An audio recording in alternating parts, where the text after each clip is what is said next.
Hi there, welcome to my channel, Mo Moon. My name is Mo, and today I'm doing the video for Neo-Pagan November Day 30, the last day of Neo-Pagan November.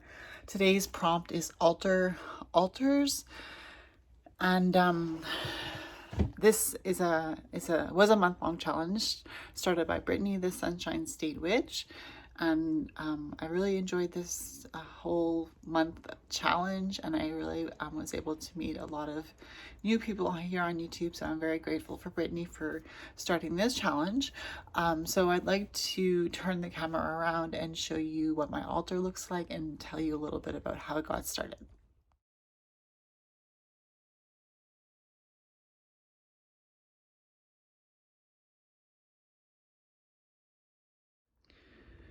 So this is my altar, and it's set up for Yule.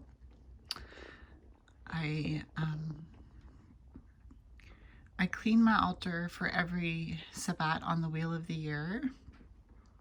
I dust my altar, I clean it with moon water, and I bless it with oil, and I redecorate it with the theme of the Sabbat that is coming up.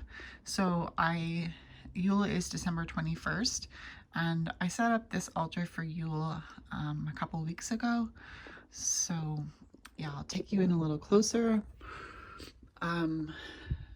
So I'll try to insert a picture of my my first altar, and I'll try to insert a picture in the video to show you how simple my first altar was. And as you can see, 3 years later, I have added a lot to my altar space, and it's very elaborate and decorated. So when I wanted to start my journey as a witch, I actually was interested in the Wiccan religion.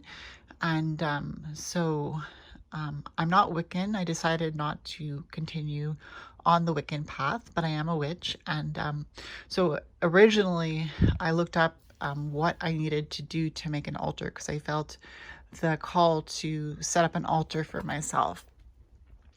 So I have my athame here, which is the ritual knife, which you use to cut cords if you're doing a cord cutting ritual, or to cut things that are for spiritual use. Like sometimes I use this knife to open my tarot decks.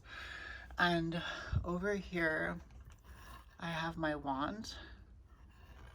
So the athame represents air, the wand represents fire.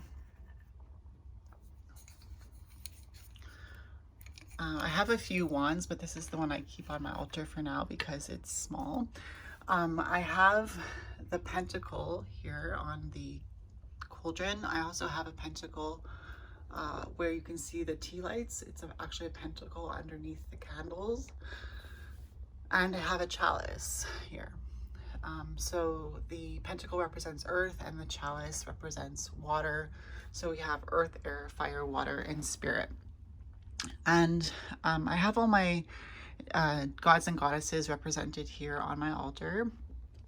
And as you can see, it's decorated for Yule because there are white poinsettias and little red berries and red candles and green leaves, and I have the green man on the wall behind there. So these flowers that I collected here, not the poinsettia, but the flowers that are on Hecate, they each come from the graveyard. I don't know why, but I feel like Hecate likes the graveyard flowers, and I don't take these flowers off of the gravestones. I find them on the grass. They've been blown off gravestones and they are on the grass. So every time I go to the cemetery, I look around to see if there are any plastic flowers lying around in the grass for Hecate.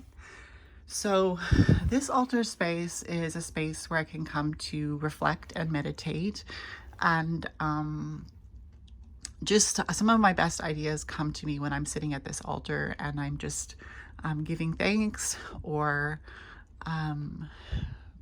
thinking, reflecting, sometimes crying or talking out loud.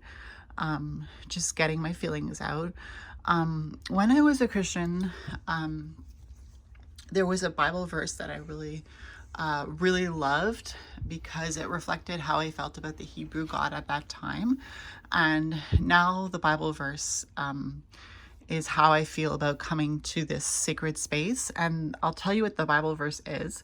I don't know where it's found, but I memorized it. The Bible verse that reminds me of being here is, "One thing I have desired of the Lord, that will I seek, that I may dwell in the house of the Lord all the days of my life, to behold the beauty of the Lord and to inquire in his temple." So this is my temple. This is my church. I feel safe here. I feel like I can be myself here. I feel like when I come here, I'm meeting with my gods and goddesses. And so that's why I have an altar space. And not everybody feels called to have an altar, but I really depend on my spirituality, and it feels good to be able to light a candle and just pay attention to whatever's coming in my thoughts and however I feel I'm being directed to pray for my loved ones. So thank you for watching this video, and I'll see you in my next one. Bye.